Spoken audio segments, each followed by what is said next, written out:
I have a photo of two of my fellow PhD students, Jonathan Leap and Don Hanna, at the Harvard Economics Department summer picnic in 1982. Behind us stand two faculty members chatting, looking mildly uncomfortable with their arms folded. The one on the right is Professor Zvi Grilikas, one of our econometrics lecturers.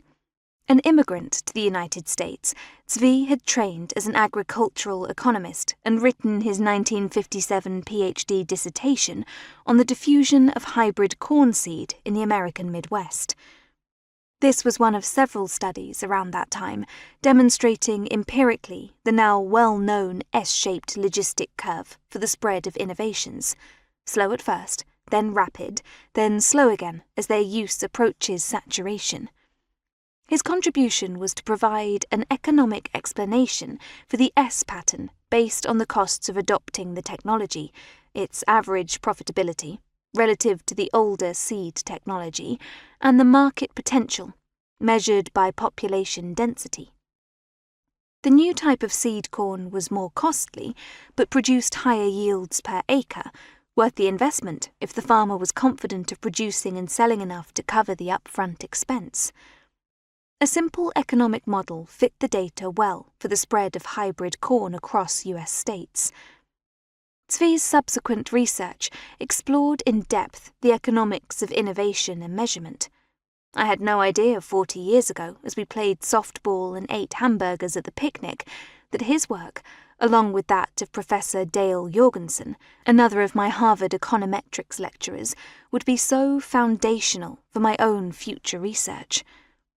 Not only was I more interested then in macroeconomics, but I was also terrified by the plunge into advanced econometrics with such brilliant professors after my non-technical Oxford Philosophy, Politics and Economics (PPE) degree. Indeed, terror was the prevailing emotion of my first year in the United States, down to the smallest things. The impact of walking into a local supermarket and being frozen in front of the vast array of toothpaste brands, unable to choose, is still vivid in my memory. Why are the economics of innovation and issues of economic measurement both interesting? It's because the central question in economics is the question of progress. What causes it, enabling people to be healthier, live longer, and have more convenient and comfortable lives? Economic growth has always been a process of continuing innovation, and dramatically so since the Industrial Revolution. But how, why, and when do economies innovate and grow? And how can we evaluate whether the path the economy takes is indeed making people better off? This question can be deconstructed into a number of other questions, some factual, but also including value judgments about which people count and who are the we doing the evaluation.